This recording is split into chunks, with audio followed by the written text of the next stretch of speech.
And one of the great things about human species is that we have this remarkable organ, the brain. La tête dans le cerveau. Biologie, cervelle, synapses, neurosciences, physique. The human brain really is the most unique gift of our species. Avec Christophe Rodeau. Avoir des plantes chez soi pourrait réduire les effets négatifs d'un confinement. La tête dans le cerveau.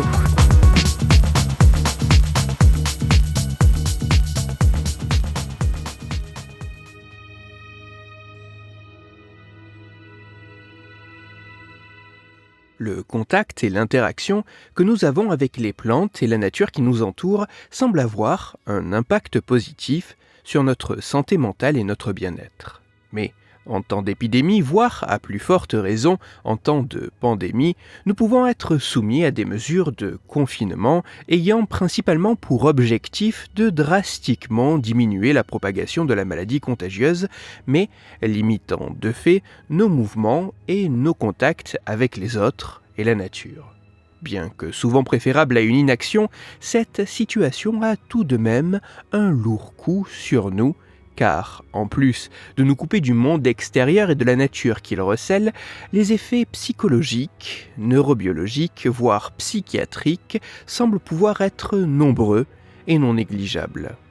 Bien que vivre dans une grande maison, avec un jardin ou une terrasse ouverte sur la nature pourrait apparaître comme un plus pour diminuer les effets délétères d'un confinement, nous n'avons pas tous la chance de loger dans ces conditions.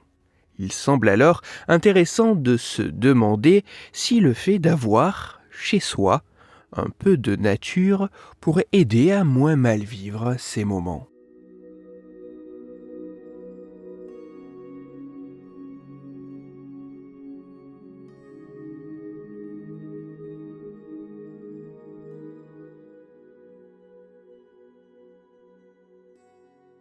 Afin d'estimer si la présence de plantes d'intérieur pouvait avoir un impact sur les conséquences néfastes d'un confinement, des chercheurs de différents pays ont mené une étude commune sur plusieurs milliers d'individus.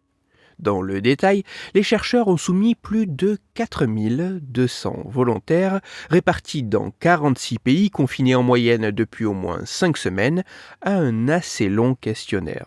En plus des questions habituelles, personnelles, sur l'identité des participants, leur niveau de vie et les détails de leur habitation, le formulaire comprenait également une série de questions ayant pour objectif de déterminer notamment l'état émotionnel des volontaires, la présence de plantes chez eux et l'influence de celles-ci sur leur bien-être émotionnel.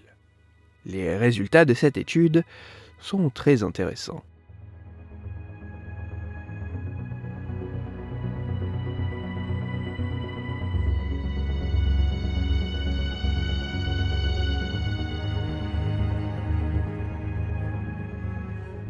Qu'ils aient ou non des plantes chez eux, plus de 70% des participants de l'expérience déclarent que la présence de plantes chez soi pourrait avoir un effet positif sur le bien-être émotionnel en période de confinement. Ce qui semble effectivement se constater lorsque les chercheurs ont analysé l'état émotionnel des personnes vivant avec des plantes comparé à celles vivant sans. Les résultats montrent que la présence de plantes d'intérieur est corrélée avec un bien-être émotionnel positif pendant le confinement. Autrement dit, en moyenne, les personnes ayant des plantes dans leur logement en période de confinement manifestent un bien-être émotionnel plus important, plus de sentiments positifs et moins de sentiments négatifs que les personnes n'ayant pas de morceaux de nature en pot chez eux. Une analyse plus poussée révèle également 2 autres éléments très intéressants. Tout d'abord, nul besoin de transformer son intérieur en forêt luxuriante avec un foisonnement incalculable de végétaux, car les résultats montrent qu'il semble préférable d'avoir peu de plantes placées stratégiquement pour maximiser les effets sur le bien-être.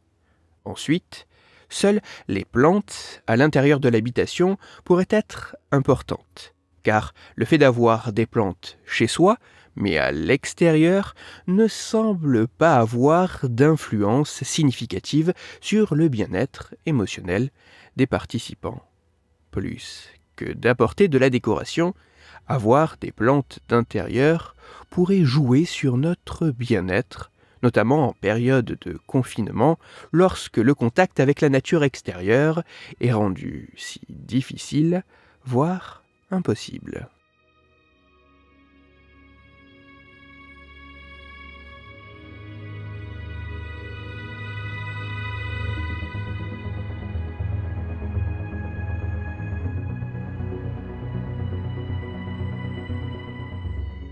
Le contact et l'interaction que nous avons avec les plantes et la nature qui nous entoure semblent avoir un impact positif sur notre santé mentale et notre bien-être.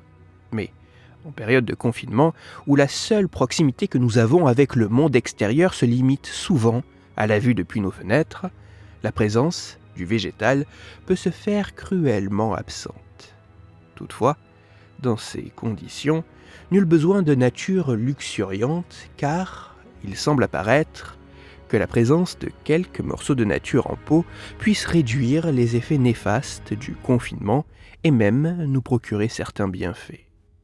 Dans la maison, les plantes pourraient être loin de servir seulement d'éléments de décoration. Elles pourraient agir sur notre bien-être.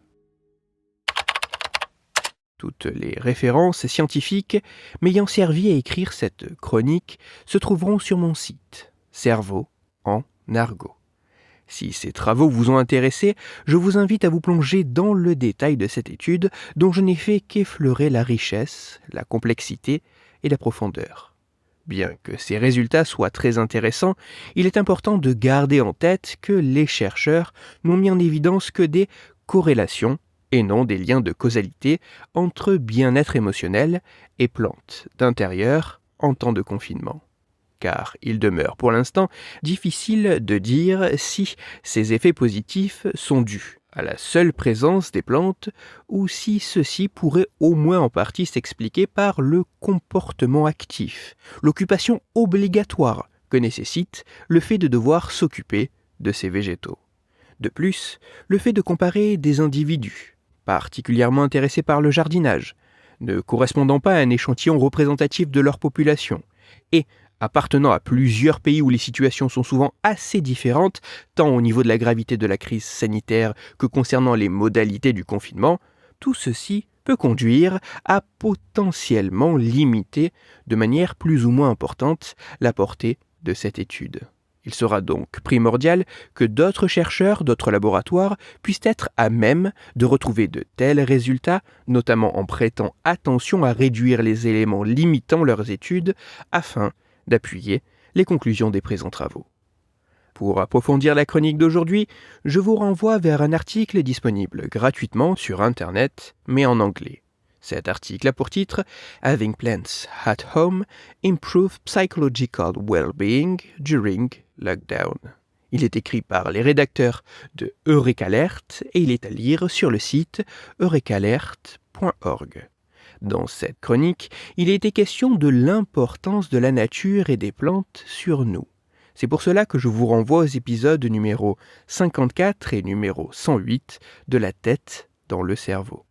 Ainsi, vous découvrirez ou redécouvrirez dans l'épisode numéro 54 que marcher, se promener dans la nature, pourrait au niveau cérébral entraîner bien plus qu'un simple sentiment d'apaisement. Et dans l'épisode numéro 108, que le simple fait de regarder les arbres d'une forêt, même sans y être physiquement, pourrait avoir des conséquences assez impressionnantes. Pour parler jardinage et plantes en pot, ou plus sérieusement afin de discuter science et cerveau, vous pouvez me retrouver sur Twitter, @Christophe_Rodo, R-O-D-O, sur la page Facebook de La tête dans le cerveau et sur mon blog Cerveau en argot. Si vous avez des questions ou des sujets dont vous voudriez que je parle ou des retours à me partager, n'hésitez pas à me le faire savoir directement sur mon compte Twitter, sur la page Facebook ou par mail à l'adresse latettedanslecerveau gmail.com. Toutes mes chroniques, y compris celles-ci, sont disponibles en réécoute sur mon podcast La tête dans le cerveau, à retrouver sur toutes les plateformes de podcast, dont SoundCloud, Deezer, Spotify, Google Podcast, iTunes, Apple Podcast, mais aussi sur YouTube. Christophe Rodeau. La tête dans le cerveau.